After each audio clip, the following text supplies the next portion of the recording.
What's up guys, welcome back to Bake It Better. In today's episode of Date Night Dessert, we'll be making chocolate Cremeux, which is basically just fancy chocolate pudding.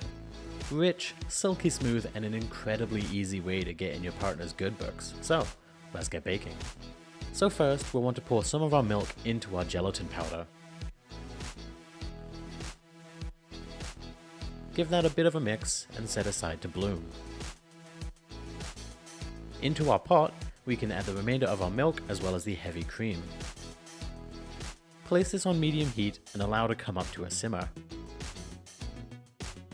While the milk is heating, prepare the rest of the ingredients. Into a bowl, we'll add our egg yolks and the sugar. Whisk these well to combine.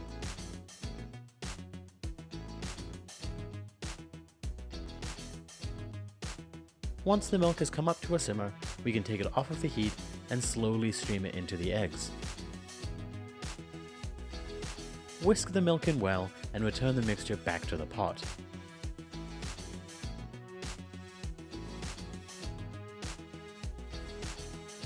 Exchange your whisk for a spatula and return the pot to a medium-low heat.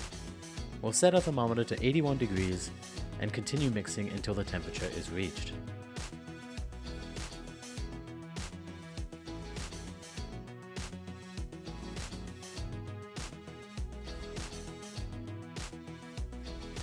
Once the mixture reaches the correct temperature, remove from the heat and strain through a fine mesh sieve.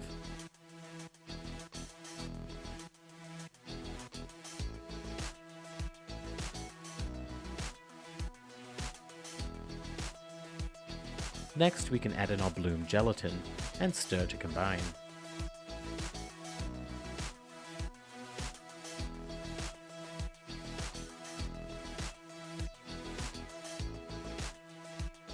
Next, we can add in the chocolate and fully mix it in.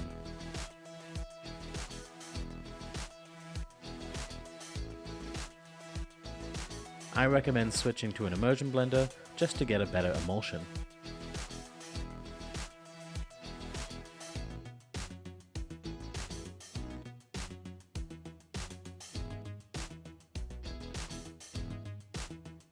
Next, we can transfer this to a measuring jug to make it easier for pouring into our ramekins.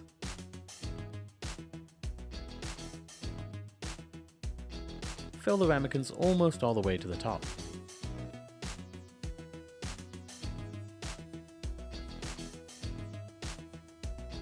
Transfer these to the fridge to completely set. While the Cremeux are setting, I decided the final dessert needs some contrasting texture. So we are going to make some honeycomb as a garnish. So into our pot we can add our honey and the sugar. Place this on medium heat. The initial cooking may be difficult, as you'll have to shake the pan a lot to ensure that the sugar is evenly cooking.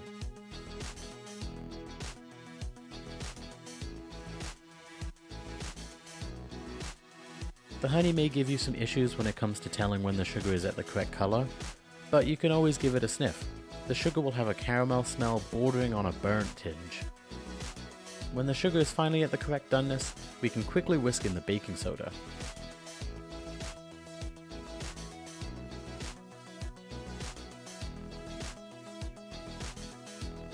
Once that's whisked in, pour the mixture onto your prepared area and let it sit completely to cool.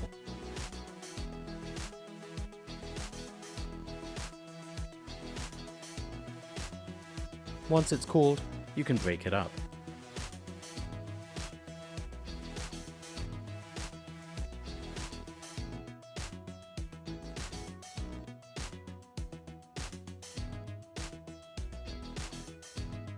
Place it into a container, sneaking a cheeky taste while you're at it. Place an airtight lid on the container and keep in a dry place for up to 3 weeks. Now that the Cremeux has set, we can just crumble on some pieces of honeycomb on top. Grab a spoon and dig in.